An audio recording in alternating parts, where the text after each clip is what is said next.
Welcome to Facts TV News, where everything is true. Cop tell William Nib students not to take revenge. Commander of the Trelawney Police Division, Superintendent Carlos Russell, has issued a stern warning to students at William Nib Memorial High School not to take revenge for the fatal stabbing of 16-year-old student Kamal Hall. Hall was stabbed during a confrontation with the accused over what was said to be a gathering at the school on Monday. The police have since charged a 16-year-old student for the boy's murder. I am told that there are a few young men who are expressing that they want to undertake some special reprisal. I am saying to us, look, let the police handle this.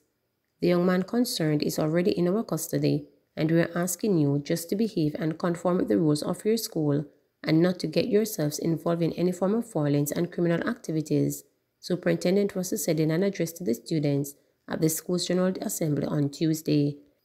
So I am just asking our young men just to hold strain and to behave and be good students, he added. Superintendent Russell also appealed to the students to refrain from taking weapons to school. The persons who are traveling with weapons need to stop. Knives, ice picks, all of these offensive weapons that you have, you can be charged for them. I am saying to our young men, leave your knives, ice picks, scissors at home. You shouldn't be coming to school with these weapons.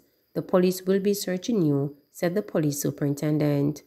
Earlier Tuesday, members of the Trelawney Police Division, assisted by the school security personnel, confiscated a number of weapons including knives and scissors from students upon their arrival at school. Superintendent Russell, meanwhile, bemoaned the death of Kamal, saying it has brought to the fore some of the issues that are affecting Jamaica at this time. The issues of crime and violence, and our inability sometimes to deal with minor incidents and some small issues, he said, are sometimes not treated seriously.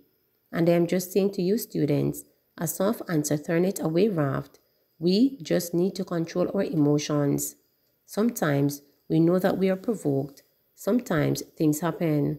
But we just have to know how to control ourselves, because sometimes, just by our interaction, we do some things that we will regret for the rest of our lives, he argued.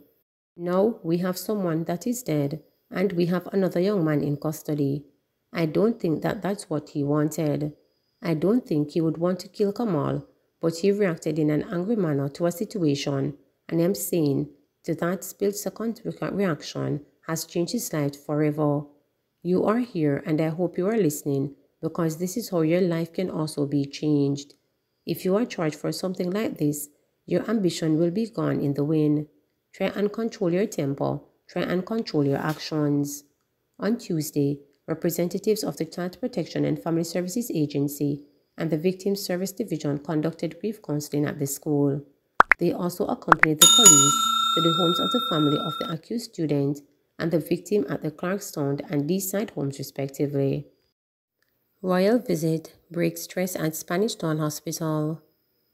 After being overworked for roughly 2 years during the novel coronavirus pandemic, star-struck nurses staff at the Spanish Town Hospital in St. Catherine on Wednesday experienced a historic visit to the institution by the Duke and Duchess of Cambridge, Prince William and his wife Catherine.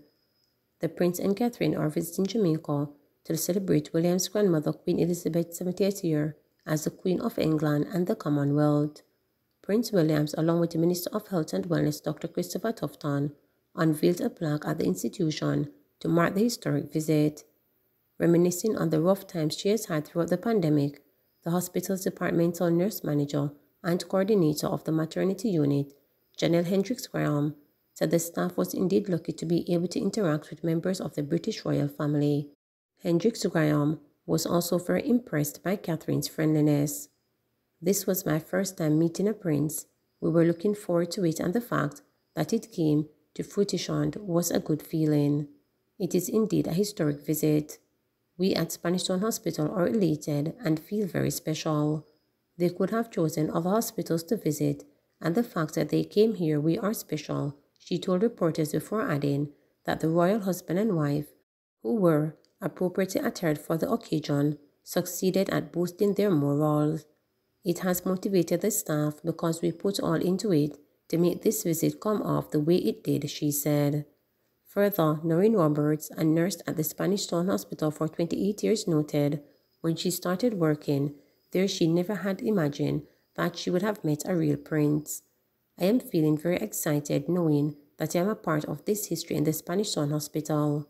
I am experiencing the visit of a royal couple to our institution, which I am so excited about. They were dressed appropriately, they looked very comfortable and were very courteous, and when they greeted us, they were very warm.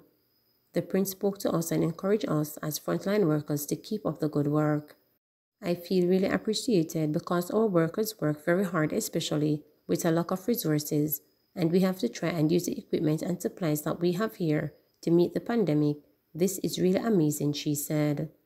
Minister of Health and Wellness Dr. Christopher Tufton said although it was a short visit by the Duke and Duchess of Cambridge, it created buzz and excitement, which she was pleased to experience. The tour went well. It exposed the Duke and Duchess to as much as hospital operations as possible. Spanish Town, as you know, has a strong history and continues to do very well in terms of its responses to the healthcare needs in the parish and, of course, during COVID-19 period. The Duke and Duchess wanted as much information as they could in a short space of time. It really was about meeting the people and seeing the facilities and just learning a little about how we administer healthcare. I am very happy for the visit, and it is obvious that the staff and patients were happy too. It created a buzz of excitement. The plaque we unveiled is really to commemorate the historic visit to acknowledge the frontline healthcare workers. Bobsy cleared. The Integrity Commission has cleared Minister of Culture, Olivia Bobsy Grange, of any wrongdoing in the awarding of a multi-million-dollar contract to the business partner of one of her special advisors for Jamaica's 55th birthday independence Grand Gala. Grange has been put under the microscope following an audit on the operations of the Jamaica Cultural Development Commission, JCDC, in which it was found that Trevor Nairn, a partner in a company with her then senior advisor Lenford Salmon, was approved for a contract valued at $15 million after he had submitted an unsolicited proposal to be the artistic director of the 2016 Grand Gala. More heat was put on Grange when the then opposition spokeswoman on culture, Lisa Hanna, accused her of presiding over nepotism and corruption. Hanna had charged that the contract was awarded lock, stock and barrel with no negotiation on the amount proposed by Nairn to design costumes, choreographed performance, and pay assistance which, she said, could have been done by the JCDC. Hanna had also questioned the basis on which 50% of the contract was paid to Nairn at the same day he submitted his invoice. In her response, Grange had declared that she was not aware of the details of the contract and was not involved in any way in the engagement of contracting of Nairn.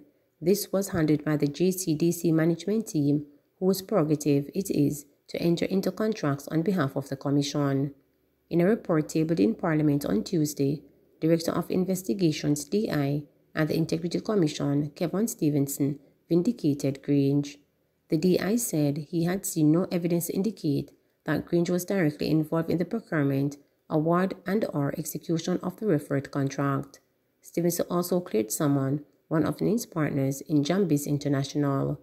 According to Stevenson, the probe found that there was no indication that someone was directly or indirectly involved or influenced the award of contract by the JCDC to Nairn. The investigation also found that no public official or employee of the Ministry of Culture, Gender, Entertainment and Sport or the JCDC influenced the submission of the unsolicited proposal presented by Nairn. The DI has found no evidence upon which to conclude that JCDC's engagement of Mr. Trevor for artistic direction of the 2016 Independent Grand Gala celebration gave rise to a conflict of interest, notwithstanding that Mr. Trevor's long-standing friendship and professional relationship with Mr. Lenford Salmon, senior advisor to the minister. The DI concludes that $7,500,000, representing 50% of the contract value, was paid to Mr. Trevor on July 15, 2016, the same day on which he submitted an invoice to the JCDC for the full contract value. However, the DI also concludes that the aforementioned payment was in keeping with the terms of the duly executed contract, which required the payment of 50% of the total value upon execution of the contract, said Stevenson. but Stevenson concluded that the accounting officer at the JCDC failed to report the contract, which was awarded to Trevor, to breach of the then Contractor General Act, which established the procurement rules for state agencies. Against that background, Stevens has recommended that the executive director of the JCDC develops and implements guidelines for the acceptance and evaluation of unsolicited proposal. This should contain clear submission and assessment procedures in accordance with the industry best practices and international standards to ensure that the objectives of the fairness, transparency, and value for money are achieved in the award of contracts for artistic service.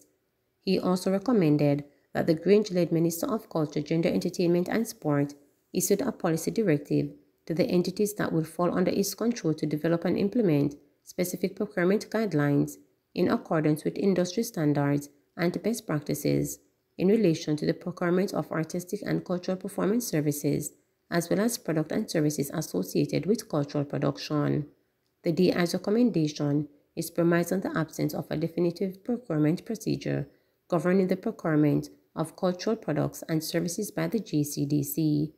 The DI highlights that the exclusion of the subject products and services from the public sector procurement guidelines does not absolve that JCDC of its responsibility to ensure that the objectives of accountability, transparency, and value for the money are demonstrably achieved in the procurement of the referred products and services, the report noted. Stevenson has also recommended that the ministry provides a policy directive to entities under its control regarding the acceptance of a solicited proposal and the nature of the evaluation and/or assessment to be conducted in determining how the procuring entities may treat with these protocols. Please remember to subscribe, like, share, and click the notification bell for daily updates.